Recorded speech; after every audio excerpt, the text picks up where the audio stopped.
한일 갈등 상황에서 정부보다 국민들의 활약이 더 대단한 것 같습니다. 불매운동과 여행 중단으로 일본 사회를 매우 어렵게 만들고 있기 때문입니다. 일본 경제에 직접적인 타격을 주고 있습니다. 그런데 이번에 정부에서 엄청나게 강력한 카드를 준비하고 있다고 합니다. 정부와 국회를 중심으로 일본 경제 침략 대책 투기가 구성되었습니다. 위원장은 문재인 대통령의 복심으로 불린 최재성 민주당 의원입니다. 최 위원장은 한 방송에 출연해서 일본이 화이트리스트에서 우리나라를 제외할 경우 특단의 조치를 취하겠다고 밝혔습니다. 그리고 정부가 엄청나게 치명적인 카드를 준비하고 있다고 말했습니다. 그것도 한 개가 아닌 여러 개라고 합니다. 한국 관광객이 급감보다 더욱 큰 타격이라고 하니 카드의 정체가 굉장히 궁금합니다. 최 위원장의 발언을 조금 더 들여다보겠습니다. 최재성 위원장은 일본의 중소도시가 한국의 왕래가 끊기며 실질적으로 경제에 직격탄을 맞고 있다고 했습니다. 사실 사드 보복 때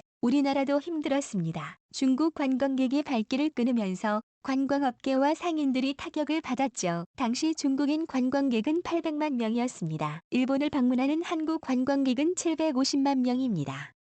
거의 비슷하죠. 최 위원장은 이어서 정부 차원의 카드를 언급했습니다. 이 카드는 각 종목별로 세밀하게 나눠져 있다고 합니다. 따라서 일본의 백색 국가 제외로 우리나라가 입을 타격과 맞먹는 타격을 돌려줄 수 있다고 합니다. 진행자는 혹시 지소미아가 아닌지 물었습니다. 현재 일본이 지소미아 현장을 원하고 있으니까요. 최 위원장은 그것도 하나의 카드가 될 수 있다고 했습니다. 이유는 지소미아가 일본에게 더 필요하기 때문입니다. 사실 우리나라는 일본으로부터 위성 정보 정도의 정보만 받는다고 합니다. 하지만 북한과 인접한 우리는 일본에게 더 많은 정보를 제공하고 있습니다. 하지만 최 위원장은 카드에 대해 구체적으로는 밝히지 않았습니다. 이유는 국내 문제가 아닌 국제적으로 복잡하게 얽힌 사안이기 때문입니다. 그리고 워낙 예민하고 심각해서 카드를 미리 공개하면 전략적으로 문제가 생긴다고 했습니다. 무척 궁금하지만 국가의 주요 사안인 만큼 비밀스럽게 잘 진행하길 바랍니다. 최 위원장은 일본이 당초 8월 2일에 한국을 화이트리스트에서 배제한다고 했지만 연기할 가능성도 있다고 했습니다. 이는 강경파 장관이 8월 2일에 화이트리스트 배제를 강행할 것이라는 발언과 배치됩니다. 일본이 연기하는 이유는 한국을 더 괴롭게 만들기 위함입니다.